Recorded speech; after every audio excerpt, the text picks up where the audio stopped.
Hi,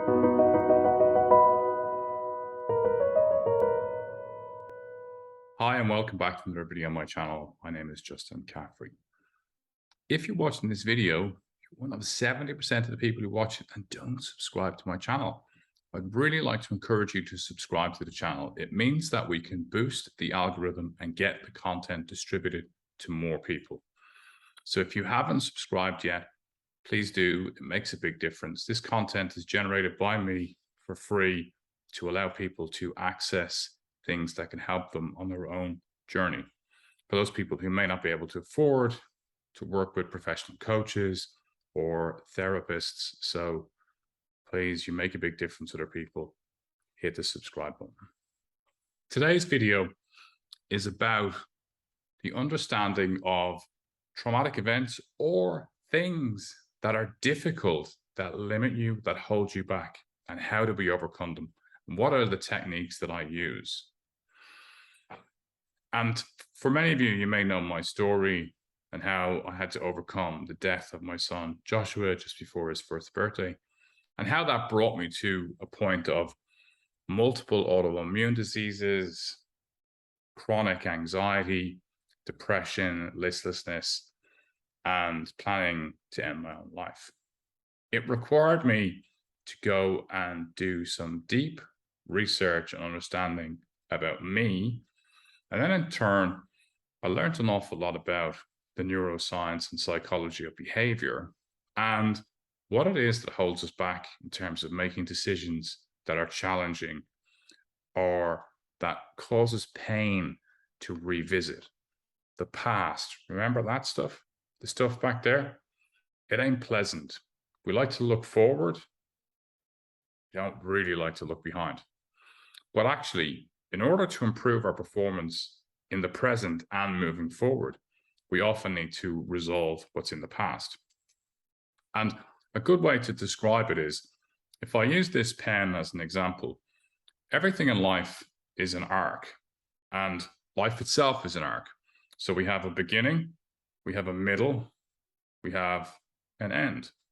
So we move through this arc of experience. So the beginning, the middle, and the end. And then everything else that exists within our life is also an arc inside our own lives.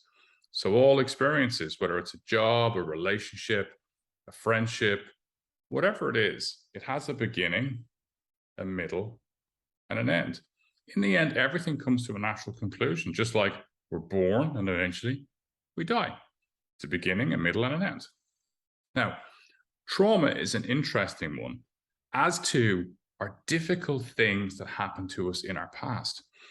So a great example could be somebody's now working with a really difficult colleague, reporting to a new boss. That boss is maybe more demanding, challenging, etc. And there's something about them that really the person finds it quite difficult to be around or to work with. So quite often what's happening is it's bringing up stuff from the past. It's bringing up a person who in your previous life was unpleasant. Could have been a parent, it could have been a teacher, could have been a previous boss, but a really challenging experience that happened in the past that hasn't fully been resolved is now starting to repeat itself in the present. So there's a past experience that had a beginning, a middle, but it didn't have a full end. So even in Joshua's death, what happened was, obviously he died. We had a funeral and we buried him and we brought that to its natural conclusion. But in my mind, the event never fully closed. And when the events don't fully close, my mind revisits them again. But every time it goes back to revisit them again, it's like flashback stuff. I don't want to go there. I don't want to talk about that. I don't have to deal with that. I don't have to deal with that. And the mind's very clever because it does this in order to make sure that you keep moving forward. And from a historical standpoint in the human race, we wouldn't be here if we didn't have this mechanism, because it's quite often that we lost our families, resulted in war and tragedy, environmental issues. So we needed to be able to resettle with a new family, marry again, have more children, keep the human race growing. But it's not very helpful in the 21st century. When this doesn't close, it creates constant agitation in the mind and then in the body, multiple autoimmune issues. I encountered so many of them myself because this is just agitation that's going on. It's like a motor running in the mind. It's like it never gets to close properly. So we need to be able to close this gap. And when we don't close this gap, every time we meet anything else that looks and feels like this, remotely connected to it, spikes fear and anxiety about future experiences. So a lot of the things that can hold people back from a limiting standpoint in terms of growth in their business, their relationships, and their life are predicated on unresolved issues in the past. When we help the mind understand that this event is over, so in my situation, Joshua has died, there's nothing I can do about it, then we can put this to the point where it closes. And the reality is we need to get close to this experience. We need to absolutely envelop ourselves in the experience. And that way, our nervous system starts to notice it isn't here anymore. And as that happens, we close it down. And now, my experience of Joshua's life is his birth. He lived for just under 12 months, and his death. I can't influence and change it. It's happened. And then my nervous system is also okay with it. And while this was trapped, I was constantly worried about other people dying in my life. My other son, my wife. But now, when it's closed, I realize, I hope, it was an isolated incident.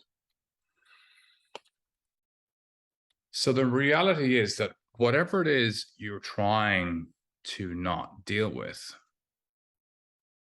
it will continue to pursue you. And it will continue to pursue you until such time as you come to terms with it. And what I've discovered is that the most challenging things in my life are more than possible to overcome. And overcome is probably a bad word. Acceptance. It's radical acceptance. And then it's the radical transparency around that radical acceptance. So in terms of your life, your business, your leadership skills, whatever's holding you back, whatever you're fearful of, that's where you need to shine a bright light on it. You need to really get under the belly of it and understand what's going on. And as you get under the belly and pull it apart, you will start to notice that a lot of the times it's just a misfiring of your neurological pathways. The trauma center is turning on and it's trapping an event that doesn't need to be trapped. It's not as traumatic as what our ancestors would have been through.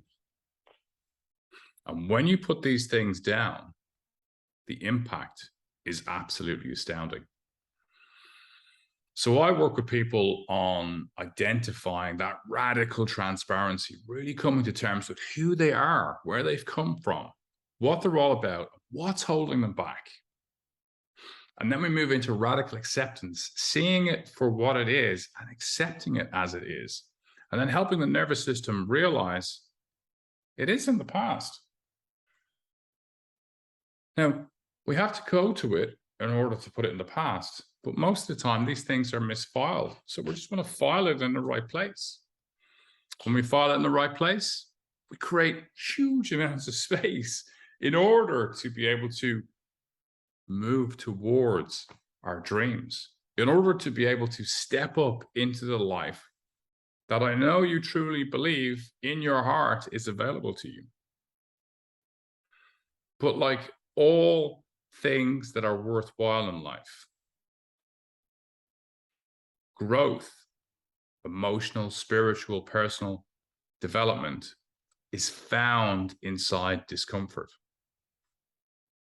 And when people work with me on a one-to-one basis, and I work with people from Melbourne and Sydney through to LA, Colorado, Berlin, London, Pisa in Italy, somebody in Copenhagen. There's a wide variety of people who work with me all over the world on Zoom. I always start off by saying, this is going to be really difficult. And I'm not easy to work with because I'm going to really challenge you, challenge your beliefs, and challenge you to really come to terms with what it is that's holding you back. But when you do, the outcome is extraordinary. And if you go to, that side, if you go to yourbottomline.com or justincaffrey.com, where is that one down there? Mirrored videos. You will read testimonials of people who have been through that. And if you want to meet somebody who's had an incredibly challenging journey and has come out the other side with me, just go to YouTube and type in Justin Caffrey, Jan, Jan, testimonial. And that will walk you through Jan's extraordinary journey and how well he has come to terms with huge challenges. This guy was very successful in his career, sidelined by his business, told that he can't work, company psychologist gave up on him. Jan's back, functioning really well, great father, very successful businessman. All of these things are possible and achievable, but we must do the work. We must kind of get inside the reality of our pain. We must come to terms with, as my dogs start barking at me, we must come to terms with what it is that's got us to this point. And when we do, there is immense freedom and an opportunity to change. Brody, no barking. Doing a video at the moment. So if you would like to work with me, and if you'd like to understand these approaches and experiences, by all means, reach out to me on yourbottomline.com or justincaffrey.com. Share your comments on the video below. Please do like and subscribe to this if you can. It makes a big difference. There's Brody down there. It makes a big difference because we can share this content with lots of people. If you're a first time to the channel, check out some of the guided meditations, especially the nasal breathing meditations, which you will find particularly helpful to connect with maximum cognitivity so that you are fully switched on and able to perform at your best. Thanks for watching the video. There's a full detailed explanation on how I work and what I do in the video above. You can check that out too. And yeah, if you'd like to work with me, you want to know more, reach out on the websites. Thanks for watching. Take it easy.